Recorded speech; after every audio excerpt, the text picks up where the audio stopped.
following is intended only for mature audiences. Open your ears and lube up your butthole. It's time for the What Do We Call It podcast. Now, here's your host. It's Jmann.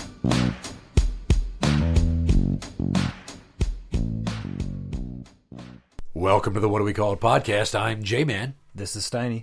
Hello there. I last left this story where I was home with my kids now after having to go pick up my son unexpectedly because my mother-in-law forgot to get him. And it turned my otherwise ordinary Friday into kind of a shit show. But I had no idea how bad it was going to get. I was laying in bed watching TV, kind of decompressing from all of this fucking nonsense. What time in the afternoon is it now? It was like 5 o'clock. Oh, okay. Getting towards dinner time. It's Pizza Friday. So I was kind of jazzed for that. I'm like, oh, we'll bounce back. The phone rings. It's my mom. Never a good sign. Right. Because she starts off with, I just called to let you know, which is never a good conversation. Something's bad. Someone's dying or dead. Right. It's not going to be a quick conversation either then. Yeah. Now, when she says my cousin, I'm not going to obviously say her name, but I have one maternal cousin left. My mom has one sister, right? My grandparents had two daughters. Mm-hmm. They each had two kids. My aunt, who's my godmother, had two daughters. Yep. And then my mom had my sister, the mentally retarded one, from her first husband. And then me from my dad. We were 11 years apart. So, 2009 into 2010. My one cousin died. My sister died. Then grandma died. Yeah. In 6 months. Oh. So, it's just me and this other cousin now. Mm-hmm. She's had breast cancer like years ago. And more recently, they thought they saw a spot on one of her ribs. So they, attacked it and took it out. Sure. So now it's been a few months since that. The phone call was to tell me that there's more cancer. Oh, no. And I am not shocked, because when somebody said cancer twice, you think, this is not a surprise. Cancer tends to come back. Yeah. But it's not just like on her rib. Here's a story. She went home from work the previous weekend on Friday. Okay. Laid down to take a nap before dinner. Woke up Monday morning. Jesus. So she slept for like almost 3 days. Yeah. Not normal. Okay. I was going to say, this isn't a normal Friday to Monday routine. Yeah. So they took her to the ER because they were concerned, obviously. And when they got there, they're like, you have fluid on the brain. That's why she was all like dizzy and shit and out of it. Sure, yeah. So they run a battery of tests. And what they found was the fluid on her brain was cancerous. Ooh, she's producing all sorts of good stuff. Yeah. Yeah. And my mom's losing her shit. Because here's the deal. This was my aunt's the older sister. This is her first daughter. She was born when my mom was 16 or 17. My mom's like, I helped raise her. You don't understand. She was the first grandbaby on this side of the family, and I was there for my sister, to help her out. Mm-hmm.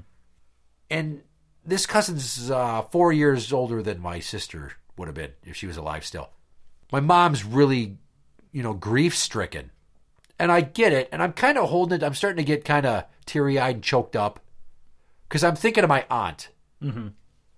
She lost her daughter who had cystic fibrosis, should not have lived out of her teens because she was born in the 70s. Oh, wow. Made it all the way till her 40s. Yeah, that's a really rough disease. That's the one where your lungs constantly produce mucus and fluid, and she has to wear a vibrating vest and nebulize and suction and shit. Yeah, she did not go well. And, my uncle died in 2017, right before I got married, so summer of 2017. So my aunt's been living by herself with the help of friends, keeping her company, and then she's got some boyfriend now. Whatevs. Seems like a nice guy. Pretty cool. I don't ask if they fuck. Yeah, I don't need to know if he's playing with her clitoris or if it's larger than my mother's clitoris. Maybe it runs in the family. Just big clits? Yeah. Okay, I guess I'll ask my aunt next time we speak. Hey, do you and Mom have large clits, like larger than average clits, like almost to the point where they seem like little dicks? Never mind the cancer. Never mind how you're doing. I don't want to get into the why I'm asking, but if you could just kind of For context, fill me in here. Yeah. You son of a bitch! And as my mom's breaking down, she's like, I just never dreamed that it would just be you left. That's what got me. Because honestly, I don't feel like I should be the lone survivor out of the four of us. It feels really shitty because all of them are much better individuals than I ever have been. Not like more accomplished, but just better people. Okay.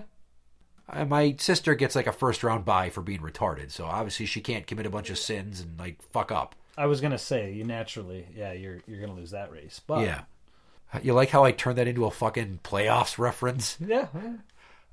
So she's sitting there. She's like, and you know, son, you think that I don't love you, but I do, and you think like I wanted you so bad. I wanted to have a baby so bad, and I was so happy when I had you, you know. And those times in the past when you talked about wanting a divorce from your dad, and he could have you, and I'd take your sister, and we'd go our separate ways. I mean, I know it was bad that I said that, but it was because you were just being so horrible all the time. And I froze. What the fuck? And I went, did this bitch just fucking pawn off the blame for her cuntery on me? Yep. Because here's the speech. I'm sick of this shit. I want to be done with all of this. Your dad and I can get a divorce, and he can have you, and I'll take your sister, and he can have his half, and I'll take mine. We'll see who does better. You'll see. You guys can go live your lives. I hope you're happy. At least 6 fucking times in my life, practically verbatim, like it was a rehearsed, memorized monologue. This was a fantasy she was having then. Something. Yeah. And I don't remember 4 out of the 6 times that she fucking gave it, but here's 2. One time, I was walking from the microwave back to the counter with a bowl of soup, and my hand slipped, and I dropped it. I spilled a fucking bowl of Campbell's condensed chicken noodle soup, and she came at me with that. Oh. Yeah. I swear on my fucking children's lives, that happened. I'm not exaggerating at all. There was no build up to that, just No. soup. She's always just waiting to blow her gasket because obviously she's a very sad, miserable, shitty person who's always looking to make everybody around her feel crappy. So, I mean, my theory is that she's got some sort of personality disorder, right? Because here's another time she did it. I was in the bathroom and I had the vanity cabinet door open. She's like, close the door. I wasn't like standing there jacking off into the sink or anything. I don't even know what I was doing. But she was just being pissy. So I go to shut the bathroom door. I forgot the cabinet door was open. So it shut the door on the drawer door. And it made a sound. It didn't break. It didn't scratch. It's like, Jesus Christ! That's when you know you fucked up, is when she shouts that name in that tone, shrilly, at that volume. And then she gave the divorce speech again. Over a door. Yes. Into a drawer. But I was being so terrible. Each time. Yeah, so it keeps going a little bit better because, and I told you about this on the phone. She goes, if anything ever happened to you, I wouldn't want to live. And I put the phone on mute and I started just almost gasping for air. It was so funny because I said out loud to myself, is that all it's going to take? Did you just gift wrap me the best fucking way to ruin your life is to just blow my brains out and leave you to drown in survivor's guilt? Right. It's a morbid thought, but I have a fucked up sense of humor, and I hate her guts. So once I got done laughing, I unmuted the phone, and she had talked the whole time. Didn't miss a beat. Yeah, and then eventually I was just like, you know what? I'm going to go. I'm going to call your sister, my aunt, which I did. We talked for 10 seconds. Oh, why? Because she's down in Texas with her boyfriend. Oh, okay. He has an RV. They travel some. And she was packing to hop a plane. And I'm like, I was just talking to Mom, and I was kind of having a shitty day, but it clearly just got much more shitty. And I know this is a stupid question, but are you okay? Because I know you're clearly not okay. Neil gestures towards his crotch and raises his eyebrows. Yeah. No, I wasn't going to ask her about her clit. That would have been a weird time to bring that up. I thought you were just like somehow prophetic and thought ahead of time. You know when we used to have Christmas Eve at your house every year, and then you'd make a mixture of cocktail weenies and meatballs? Right? So I'm trying not to burst into tears because my mom, I don't want to show any weakness. She's like a Tyrannosaurus bitch. My aunt, we're not terribly close, but she's my godmother, and I care about her dearly because she's had a rough go the last 12 years. Right. Rightfully so, yeah. And she's like, I'll be fine. I got to pack. I got to go when I get to town. You know, I'll call you and let you know more. I'm like, okay, I love you. And I'm my voice is cracking. She's like, I love you too. And then she hangs up. I'm like, shit, did I reference my own bad day and upset her, or is she just in that big of a hurry? Fuck, I don't know. I'm not going to call back and be like, hey, I didn't upset you, did I? Because that's like, you know, how fucking insecure and needy am I if I do that shit? Mm-hmm. I want to fast forward to last week. Okay, so 2.5, 3 weeks since that, and my mom and I are on the phone fighting because she's asking when I'm going to bring over my son and daughter, my littlest two, and possibly my stepdaughter, to open their Christmas presents. My mom is like, why don't you want to let me see them? Why? Because your wife doesn't want them to come over? I'm like, well, yeah. Oh, why? Because I said one thing about her once joking. I'm like, you weren't joking. You called her a dingbat. You referred to her as dingbat number 2. You asked me why I was stressed, and you were like, is it dingbat 1 or dingbat 2? I lost my shit. I'm like, first off, never fucking talk about my wife like that ever again. I don't care if we're separated. Fuck you, fatty. How does it feel, fatty, to have someone fucking call you a name? To your face, not behind your back, fatty. God damn you! I always go for the weight. It's low-hanging fruit. I know it bugs her because she has poor health because of her weight. Yeah. And because I'm physically fit and she couldn't jog more than 5 feet without probably keeling over. So as she's asking me, I'm like, frankly, you've done and said some things that just are unforgivable that I don't feel like I want to expose my young children to you. They don't need to have a relationship with you if you aren't going to ever change, which it's clear at this stage in the game you're fucking not. What are you even talking about? I'm like, oh, do you not remember what you said to me the day you called and told me about cancer and how she's probably having to go on hospice, which is not even the most important part of the conversation? It's like, what did I say? What are you talking about? Oh, when you admitted to me that you felt bad about wanting a divorce speech where dad takes me and you take my sister and we go our separate ways. Yeah, when you said that, when you blamed it on me for, quote, being so horrible, which I wasn't, because never went to juvie. The cops never brought me home. I never drank underage, technically, like once. Right. Once, and it was accidental. Somebody put rum in some fucking lemonade at a get-together up north, and I didn't know. And then my dad's like, you do about that. I'm like, how'd I fucking know? I walked up with 3 of my friends in the pitch black of night while you and 40 other people are sitting around a bonfire laughing, getting shit-faced. And I looked for the one thing that looked like it was non-alcoholic. And it just said lemonade on the fucking milk jug. Fuck you. Right? Yeah. Gosh. And I'm like, you can fuck right off with your I want to see the kids. They don't need to be around you. Because frankly, I don't want to be around you. The moral of the story is my mom is just lacking so much in self-awareness. It's not even correct or accurate to call her an unrepentant cunt. Like The Beast. my mom just is so fucking broken in the head. And here's kind of a theory I have about this. And my aunt has told me twice that my mom was the favorite. They loved her differently because she was the baby. And it was very evident. My aunt's like, I made my peace with it. I was upset when I was a teenager. I realized there was no good holding it over your mom's head because grandma and grandpa, that's just how they were.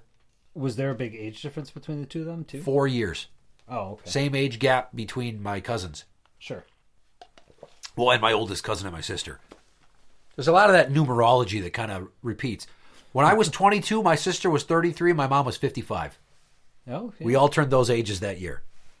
Once I have my birthday, my parents, the second digit in our ages are all numerical. My mom, then my dad, then me. So It's all 5? No, so I'm 45, my dad's 64, and my mom's 63. Shit. That's how I remember it. Yeah, 63, 64, 45. So yeah, the Okay. second digit. You know what I mean? It's not as cool as your numerology, but there's all these little tricks that help us remember these types of things sometimes. Well, I just remember when it happened. I think it was around the time that Jim Carrey movie, the number 13 or whatever it was. Yeah, or number weird 23, whatever. The one he's horror obsessed with movie. a fucking number. Yeah, or horror, but not really, but yeah. More of a thriller. Yeah. Suspense.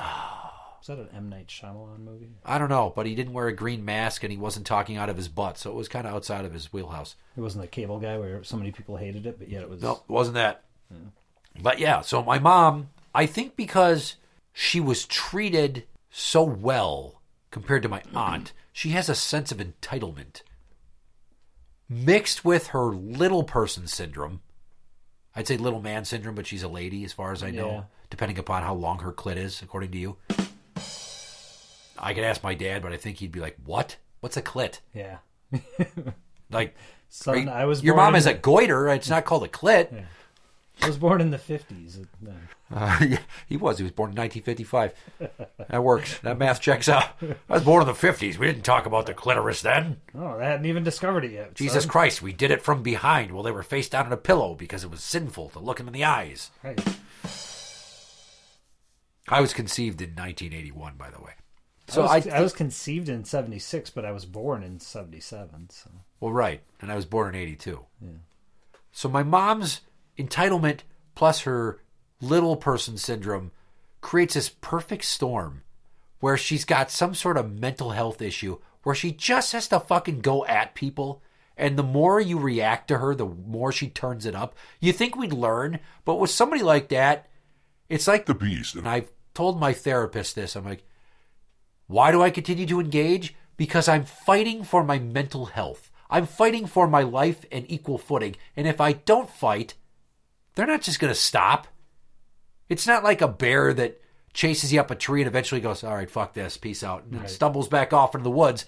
They keep going and going and going. So I should at least put up a fight rather than fucking sit there and get knocked down. Because in my estimation, for either my mom or the beast, who are very similar, if you don't fight back against somebody like that, it emboldens them. They think, ah ha ha, I got you. And in my opinion, they're going to keep going. Or they build on that. They build on whatever they were, and you didn't stop it or you didn't refute it, so then now that becomes the reality too. Yeah, my wife was always just like, all the times I told you to hang up on the beast and you didn't. I'm like, I was playing long game. I saw this shit coming a mile away. I knew I would need years and years of police reports to establish patternistic behavior to question her mental health so I could turn it into a fucking game of the Washington Generals versus the Harlem Globetrotters, whereas I'm Meadowlark Lemon, she's whoever the hell ever played for the Washington Generals. Random white guy. Yeah. So you got to go at those people. But this is like, goddamn, when I told my therapist what she said, he's like, what the hell? I'm like, yeah, see, that's the appropriate reaction. I would have gone with what the fuck. But I'm like, did she not just, in essence, blame me for her shitty behavior? It's like, hey, I feel bad about this, but it's your fucking fault. What the fuck? Right. Yeah, it's tearing me up what I did way back when, but if it wouldn't have been your fault, I wouldn't have been so bad. Yeah. What? You know, I'm sorry I stabbed you 17 times, but if you wouldn't have kept screaming while I was doing it. Yeah, if you would have stopped screaming after the first one. If you wouldn't have been looking me in the eyes across the diner, I wouldn't have felt compelled to walk over here and grab that chef's knife off the counter and then plunge it into your abdomen numerous times. And that's the problem with justifications and justifying your feelings, your emotions at any given time. You can always point the finger back at somebody else because you're always right in what you felt. Even if you feel slightly guilty, you still feel justified in what you did because it was always the other person's fault. And that's your mom. Yeah. Yeah. Yeah, it's one thing to be like, when a woman gets raped in a bad neighborhood, like, well, you shouldn't have gone there and been dressed like that. Yeah. No, it's another thing when the rapist is like, bitch, you shouldn't have been dressed like that. You fucking made me want to fuck you. And then you didn't want to give in. And I was like, well, it's too late. I've already got this boner, so it's going in. Interact with the show on Twitter at What Do We Call It. That is at What Do We Call It. You can find us on Facebook at facebook.com/group/What Do We Call It podcast show. For the What Do We Call It podcast, I'm Jmann. This is Steiny. And that's the end.